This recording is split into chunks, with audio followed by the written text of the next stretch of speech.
Irocknits podcast. I'm Cori, and I am Irocknits on Ravelry and Instagram, and I have a Irocknits design page as well as an Irocknits website that you are encouraged to go and visit. I've got some videos out there that are really fun to watch. I've got my patterns as well as my teaching schedule, where I'll be next, and that is being updated right now almost daily for fall and winter classes and workshops that I'm doing. So I'm really excited to be back with you today. This will be going up on Tuesday, September 11th. And so we just want to take a moment to remember that time in our history.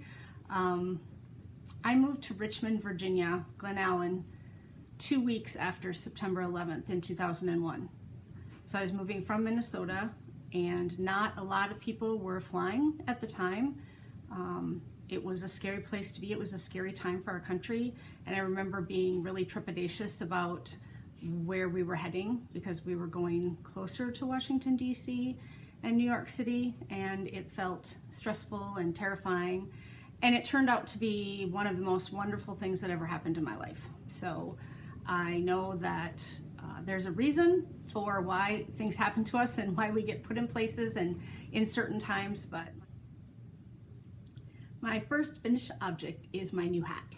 This is the Sockhead hat. It's a free pattern on Ravelry. It's done in fingering weight. And look at those decreases. Isn't that fun, the way that's striped and swirled at the top? So I made an extra long brim so that I could fold it over and have extra warmth on my ears. So it's still a really lightweight hat in the fingering weight, so it will be really good for fall and into early winter. I hope to get back to walking at the dog park every morning once my knee is approved by the doctor to get back over there. And this is the Sun Valley Fibers fingering weight yarn in the Irocknits colorway. Jeanette and George surprised me at Wisconsin Sheep and Wool last year by having a skein of this dyed up. So it's pink and orange and lime green and super colorful, and if I fall in a snowbank at the dog park, someone will be able to find me, right? So I did get that finished off the needles. It's been on the needles for a while. It was kind of my purse knitting, go-to everywhere, things that I was doing, so I just would take it with me everywhere. The second thing that I finished this week is my AttaGirl sweater in a glorious rainbow. So I used Knitted Wit Victory Aran weight in a gradient set that I got from Darn It Anyway on their website here in Minnesota. Oh gosh, a couple of years ago, I'm gonna say. And it also came with a black and gray speckled skein as well. And I was gonna use that for the collar and the button bands. And then I just decided, it's me, you guys. Not a fan of gray. Gray and garter stitch. Not a fan. Now, let's just pause here for a moment to let you know a little bit more about me. I have opinions. Lots of strong opinions, but that does not necessarily mean that I'm right.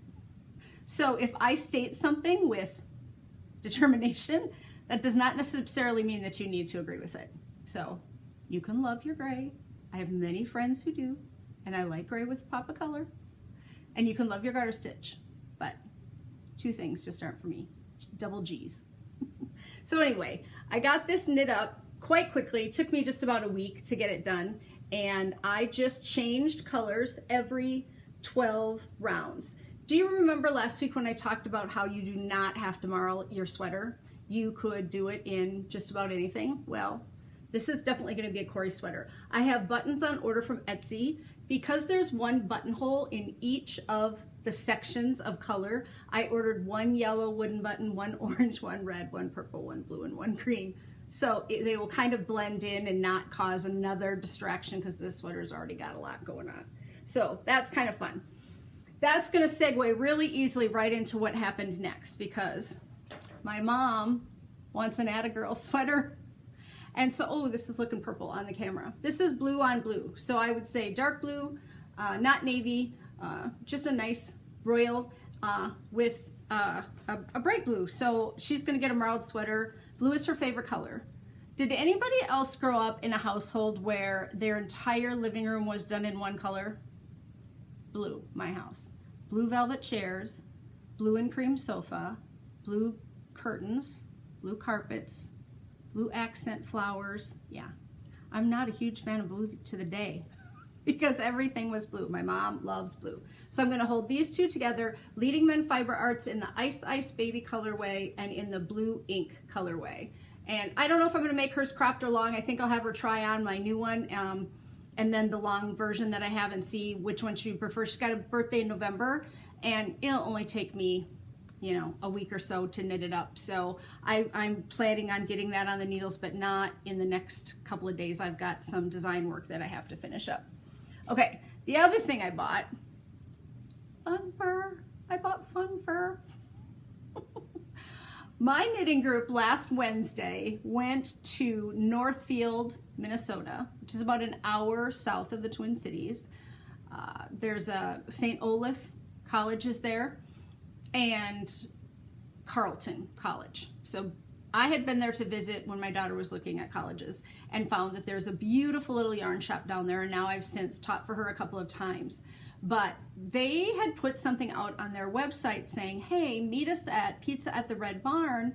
We're gonna have a knit night. So 3 years ago, a group of us from my knitting group drove down, went to the yarn store, and then drove out of town about 2 miles to this place called Pizza at the Red Barn.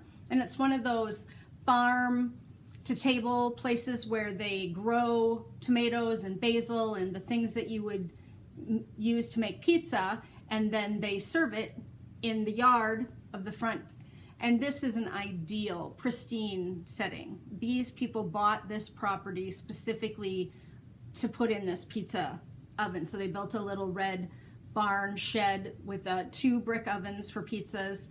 And every Wednesday all summer and every Sunday from I think end of May to mid-September, they have a yard full of people eating probably 10 different flavors of pizza. It's absolutely delicious. They have gluten-free pizza and gluten-free dessert pizza, which is apples and cinnamon on a pizza crust. And I eat gluten-free, and I have for the last 3 years.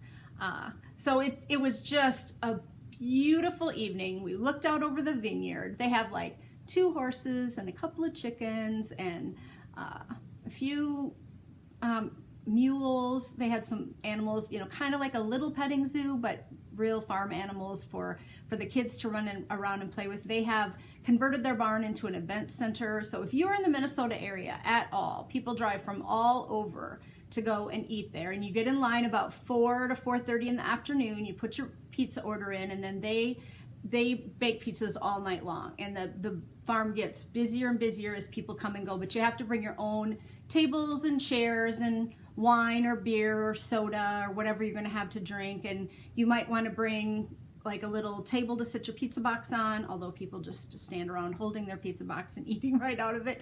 But some people bring card tables and white tablecloths and wine goblets. So it's just a really interesting place to go. So last Wednesday we went down to Northfield Yarn and stopped at the shop in the afternoon. Now she has just recently moved her shop from the back of a building up into the front. She used to come in and there was a bookstore and a kitchen store, and then you had to walk back about 50 feet or so to get into the entrance of this yarn store. And she has now moved up to where the bookstore was, and the bookstore moved across the hall. And so I hadn't been down since she had done that big move at the beginning of the summer. And so I decided that we should go down, and Cynthia's just a wonderful shop owner. She's very generous. She offered to put out snacks for us. We weren't a very large group and we knew we were going for pizza, but so I purchased this Sirdar Alpine Luxe Fur Effect yarn, 50 grams, 36 yards, because I'm making cowls for Christmas. And we're going to talk about that in a future podcast, the cowls that I'm making for everyone for Christmas.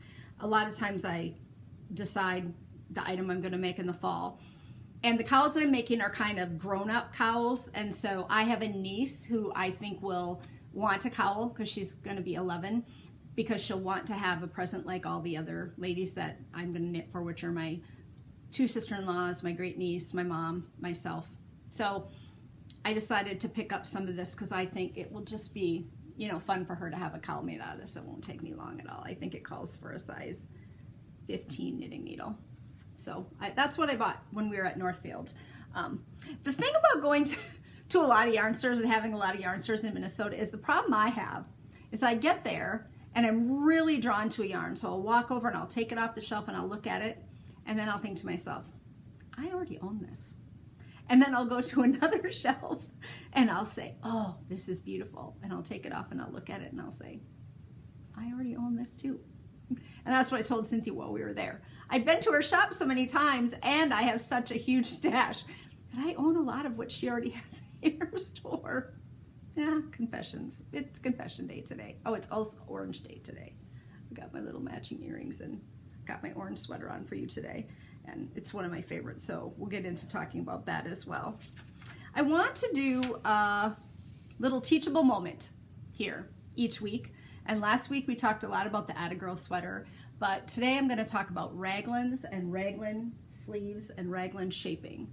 And I have lots of notes, so I'm going to be looking to the side a little bit, but you can either love them or hate them, I think. When I teach, I will have people come up and say, oh, I can't wear a Raglan, and then I'll have other people say, Raglan's the only thing I want to wear. So I'm going to try to change your mind a little bit about what a Raglan can and cannot do for you. And remember, opinions, I have them. So a Raglan kind of provides for a casual, more casual or sporty look when you're designing a sweater and you're going to do something top down. It's kind of one of the most common go-tos, and this was just going to be a cotton tee. So I have several of them knit up in cotton, but I also have this one, which is a dress knit up in wool, and I have this one back here also knit up in wool and silk, which is that Malabrigo Dos Tierras, which is just absolutely beautiful. It's just got a really nice sheen. It's a little bit heavier. It is a DK weight sweater. And there's that Friendship Road I'm going to tell you about. And then those Raglan. But this is the Dos Tierras. So Malabrigo, wool and silk combination. Okay. The story behind the Friendship Road sweater is that you start on your journey and you get in your car, you drive down the road and you get to your friend's house, and then you put her in the car with you and the two of you go off to the knitting event together. So that's why this is called the Friendship Road. And it goes down the front all the way across and around and crosses the side seam and goes all the way around to the back. I've got a couple of good pictures in the book here to show you too how that seam actually works. So here's the Friendship Road sweater on the model. And then we had her do some twirls so you could see how it goes down and around and crosses the side seam and goes in the back. It also starts in the back and comes around and crosses back into the front. So it's an interest. You got one nice easy little thing to do there. See how the Friendship Road starts? And it's actually just one crossing one stitch over the other. So you don't even use a cable needle. It's just since you're working top down, everything's upside down, so you're moving this way as you go down, and you just move the stitch that you get to on the needle over one every time, and it's super simple to do. Once you have your Raglan set up, which I would think most of you would know, but maybe some of you don't. When you set up a Raglan, you start and you're going to make a diagonal line from the neck to the collarbone, and that diagonal line can be at any kind of an angle, but it is not a shoulder seam, so it does not come up here, and so you don't have to worry as much about fit on the shoulder seam. Now, I have people who tell me things all the time like, well, a top-down Raglan will make my breasts look larger. And then I have other people who say, well, that's what I want in my sweater. I want something that helps me look like I'm more well-endowed than I am. And then I have other people who say, because the Raglan is here and it's coming up towards your face, it draws attention to your neck and up, and so then maybe nobody's paying attention to what you got going on down here. Two schools of thought. If you want it to make your breasts look larger, then it does. And if you don't want it to make your breasts look larger, then it doesn't. That's my theory, and I'm sticking to it. You have to just decide if it's a comfortable fit for you. If you are more sporty in your dress and you're more casual in your everyday wear and your jeans or leggings kind of person, then I think a top-down Raglan top is really common. You can see them a lot in sports goods. So it's a comfortable, easy to wear fit. Okay. It is, I think, more sophisticated than this drop shoulder that we're seeing going on right now. It's so much easier to design a sweater and do all of your designing up on the sweater and make up 2 boxes and then let the sleeves just hang off either side and they don't affect anything that you've done on that. And so the drop shoulder has just become the kind of new go-to thing that we're seeing in a lot of more modern, maybe even more youthful designs that are out there right now. And if you've got something that you really prefer to have that positive ease and then that tighter sleeve, then that drop shoulder is definitely for you. If you prefer to have something a little bit more fitted in your shoulders so you don't look maybe quite so broad because everything's hanging off your shoulders, then a Raglan might be better for you. The key to the Raglan sweater though is getting this measurement just right. If you do it too long, you're going to have extra fabric underneath the arms and it's going to be sloppy. And maybe you want that look, because if you're knitting a sweatshirt, then absolutely you might want that look. It'd be much more comfy, more cozy, easier to put something underneath it. But if you don't want that look, if you're just doing something like this with a t-shirt, then this distance right here is super important. And that's the beauty of having something that you have to try on, where you're actually going to put it on several times while you're knitting between here and here so that you can get that fit just right. And you don't necessarily have to knit it to the length that the pattern says. The sweater that I had on last week was a little oversized for me, and I still wear it. It's comfortable, but I have too much fabric under the arm on that one because it's too large for me. It's a bust size bigger, and so therefore the Raglan is about 1 inch to 2 inches longer than it probably should be. And so it gets a little sloppy. It's super comfortable, and I love this Ultra Pima Cotton DK. That's what I knit these sweaters in. And now we have to have opinion number 6 of this podcast. I love knitting with cotton. It's one of my favorite things to knit with. I love having summer sweaters, and I often will have someone in class raise their hand and say, knitting with cotton hurts my hands. So here's my theory on that.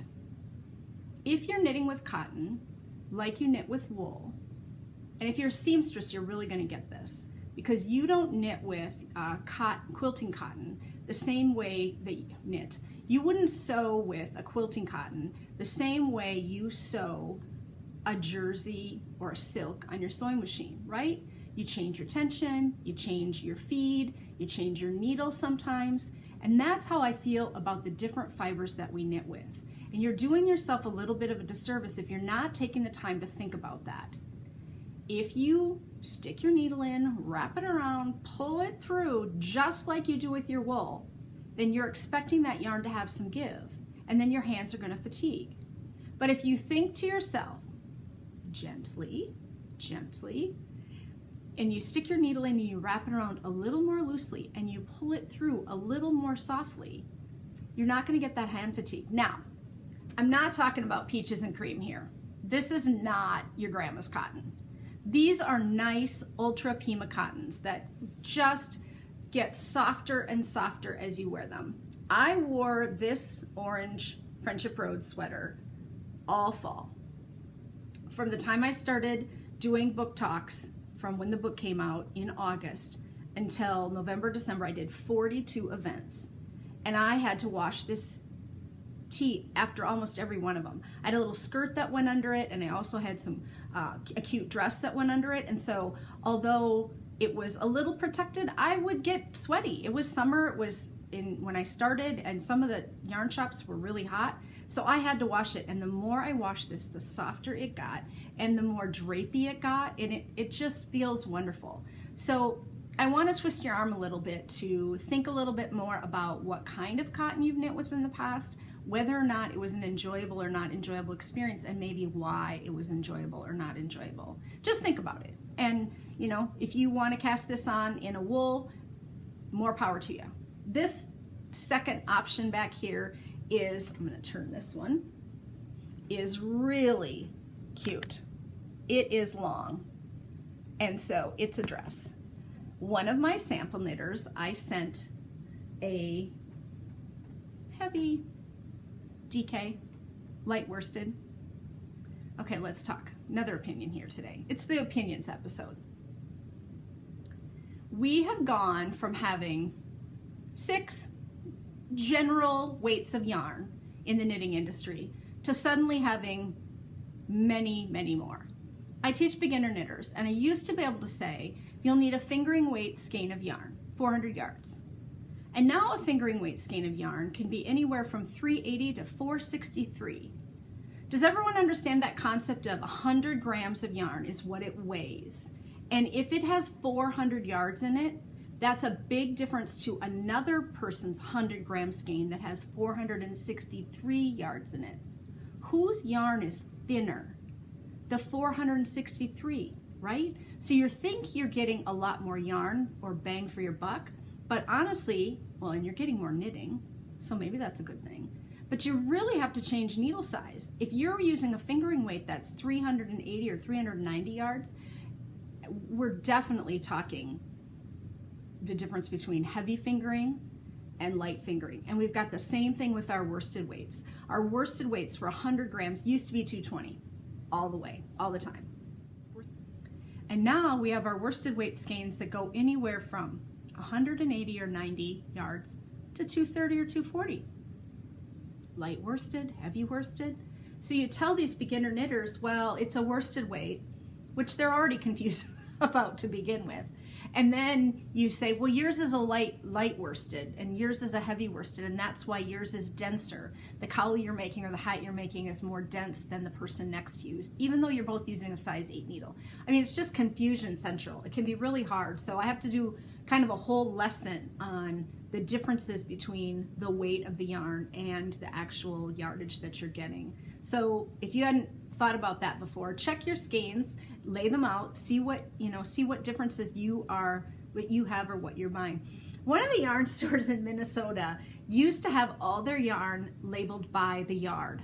So when you went in, instead of buying the a skein for $21, it would tell you that it cost 7 cents a yard. It was so much fun. I mean, it was really kitschy, and you had to do all the like math in your head sometimes, but it was really fun. And I think that was one of the places that I really got an idea and learned about the differences between weights of yarn and the amounts of yarn that I was actually knitting with. Okay, I have a couple more things to say about the Raglan. I found an article online a while back about where the name Raglan came from, so I'm going to tell you. The style is named for Fitzroy Somerset, also known as Lord Raglan. Well, better than Fitzroy sleeve, right? He was the commander-in-chief of forces during the Crimean War in the 1850s. Another commander lent his title to the cardigan sweater, which I think I knew. Somerset lost his right arm in the Battle of Waterloo, and it is reported that he wore a jacket with a Raglan sleeve after the injury. Some people have speculated that the Raglan style was developed because the sleeve was a better fit than the traditional shoulder and sleeve that he had previously worn. I just found that super interesting. So now you know. Another teachable moment from Cori. Okay, what else do I have to say about Raglans? Oh, another problem, or a con, I guess you could say, of doing a top-down raglan for a designer is that it would really break up any color work that you wanted to have going on at the yoke of your sweater. So a lot of people would not use a raglan to do the color work, because although I could make, let's say, 6 flowers across the front of here in my size, when I went to go up or down a size to add more stitches, that raglan's going to get in the way of that. And I knit a sweater a while back called the Scottish Primrose, and that was the problem. It was a raglan and it had these flowers, but in a couple of the sizes, the flowers had to jump the increases, and it just looked a little sloppy. Although, if you look at it as just someone walking by on the street, a muggle would never have noticed that happened, and some knitters in classes, when I hold it up, don't notice it until after I point it out either. But that's one of the things that you have to think about as a designer who's putting color work at the top, is whether or not you could incorporate something that's not going to get interrupted by this raglan. So that's another thing that someone may or may not like about a raglan sweater for a design. I do want to talk briefly dress, because I got sidetracked. Imagine that. Is that I had a sample knitter that I sent yarn too. Remember when I talked about yarn weights? I sent her heavier weight yarn for this. And she was a test knitter and was knitting the pattern according to the instructions and sent it back to me. And when I opened the box, I pulled it out and it just kept coming and coming and coming. And it was much longer than the other sweaters that we should have. And so I called this test knitter and I said, you know, hey, and she said, I'm so sorry, I don't know what happened. Well, part of the problem was in the pattern is that the measurement for the length of the sweater was from the neck to the bottom of the sweater, and she read it as from the under armhole to the bottom of the sweater. So she made hers this much longer than the other ones. Well, I love it. Probably shouldn't have written the sweater up as the friendship dress. Several people have knitted up as a dress. It makes a darling tunic. It's great for over leggings, and all you do is keep knitting. That's all you have to do.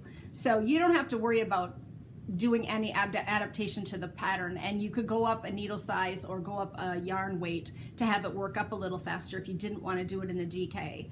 But that's one of the situations where she got yarn that was a little bit heavier, and then the pattern was incorrect, which we got corrected. That's why you have test knitters and tech editors. So now it's very clear that the measurement that you're taking is from the neck to the bottom of the garment.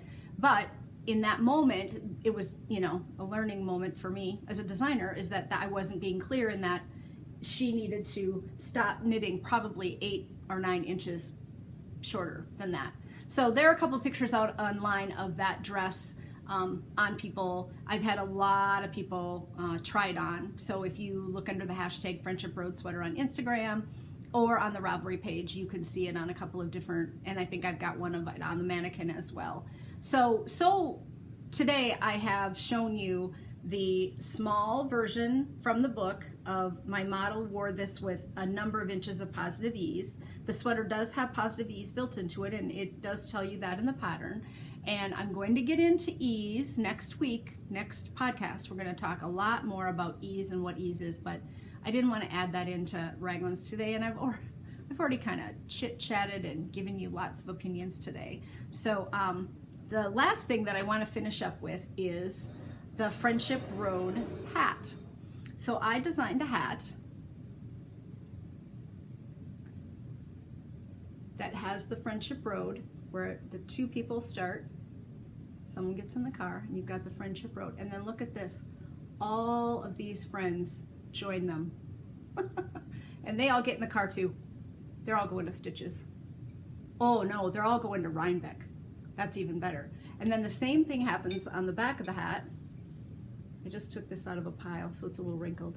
So you go here, and then all these friends join in. So it's the same stitch. Each one of these is the same stitch. You're just doing decreases. And what you get across the top of the hat is this really interesting construction on either side. So that's the Friendship Road hat. That's out on Ravelry.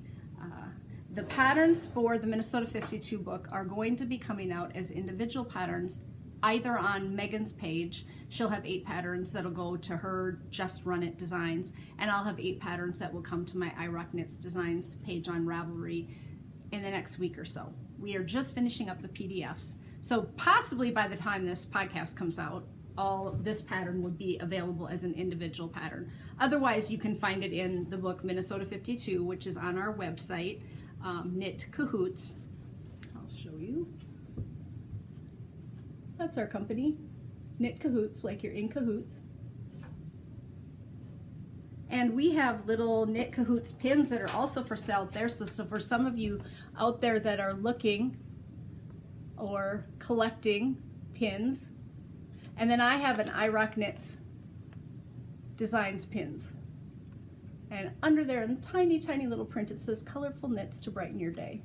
There's my rocking chair and my little thing of yarn. And my pins are on Etsy, on the Irocknits Etsy page. And the knitcahoots pins are on the knitcahoots page. So if you're a collector of pins and you want to go out and get those are available anytime, and we ordered quite a few of them. We are getting low on books, which is why the individual patterns are going to come out. So if you wanted to purchase a book and read the stories, because there are 12 stories in the book, and there's a recipe for some chewy granola bars, as well as a poem about knitting friends, which is really great to gift to a friend if you have a friend that you travel with or that you knit with in a knitting group, or just the two of you are kind of alone and you knit together. It's a really nice gift to give someone, and we are going to discount the price here shortly because we're just about out of books in my basement, so we're going to get rid of the last of them and then do the individuals. Okay, today in Cori's stories, I have a little story to tell you about my Labor Day weekend. My husband and I spent 4 nights at the GrandHotel on Mackinaw Island. We left early on Thursday morning at 6 a.m. and we drove across Wisconsin and all the way up the Michigan side into the Upper Peninsula and went over to St. Ignace and then took the ferry over to Mackinaw Island. If you don't know, Mackinaw Island is an island that has no motorized vehicles allowed on the island, so you can only get around by bicycle or horse-drawn buggy. And it's just so romantic and quaint, and it's got this wonderful little downtown, and there's a fudge shop about every 3 stores. You can shop and you can be by the water and you can bike all the way around the island. It's very flat to bike. It's wonderful. I biked 3 miles with my new knee. I was so happy that I was able to do that because I kind of thought I wouldn't be able to walk a lot and I wouldn't be able to bike at all. And it was nice and flat, and so we just took it really easy, and so that was just wonderful. But 32 years ago, my husband and I were married, and the first summer after our wedding, we spent a week going over to Detroit to see my husband's best friend, which is where he lived. And they hadn't spent time in college together, but they were still really quite close. So we went up and over and stayed a night at the GrandHotel, and then came back down to Detroit and came across the south to come back. And then we did it again the next summer. We went up and over. And each night time that we stayed at the GrandHotel, we had our picture taken. So you come down at night and you have to wear a dress, and the men have to be jacketed and tied in order to go into the grand dining hall. So it's a formal kind of place. And so I'm going to show you, this is the picture we took. You see the two of us? Look at how young we were. Oh my goodness. So we wanted to have another picture taken. So we did. We went, they had a special. It was Jazz Fest weekend, and they had a special going on. So if you purchased 3 nights, you got a night for free. And my husband had kind of spent the summer taking care of me because of my knee, and so I said to him, we should probably do something that you would enjoy. And I thought for sure he would pick fishing, right? He loves to fish. We go up north in the spring. I thought for sure. And he said, you know, we've always wanted to go back to the GrandHotel and take a picture. And so he called and got us a reservation, and we had 3 pictures taken. So we took a picture Thursday, Friday, and Saturday night, and those are online right now, and one of them turned out pretty good. We're older and wiser, so there are a few more wrinkles and a few more rolls. But so we're going to purchase those, maybe put them on a Christmas card, and I will show you once they come in the mail. I will show you that the pictures and how they turned out. Maybe we can compare the two. But we had a wonderful time. We spent some time shopping. My husband ran every morning and used the gym to work out, and we sat out by the pool one afternoon and had a soda, and it was just so wonderful to get away. We walked up by the mansions. I put pictures up on my Instagram feed, so if you follow me over there, I'm Irocknits on Instagram. Cody is now juggling the table here. You need to sit down. So we spent some time walking and looking at the mansions, and I took a bunch of pictures and I put those up on Instagram. So it's a wonderful place to go. It's expensive. You have to save your pennies. Code some of those. It's just a wonderful place to spend some really nice time to get away, and I highly recommend it if you can swing it. You got to save your pennies. We hadn't gone on a vacation for a couple of summers, so it was a kind of our splurge, but it was really, really fun. So I want to wrap it up for today. I kind of rambled again. You'll get used to me, I promise. And I've got lots more stories to tell you next time, but hopefully until I see you in 2 weeks, keep it colorful. I think you should all know that today this is how I podcasted, with someone right underneath my feet. He laid right next to me and listened to the entire podcast. I think he probably snoozed.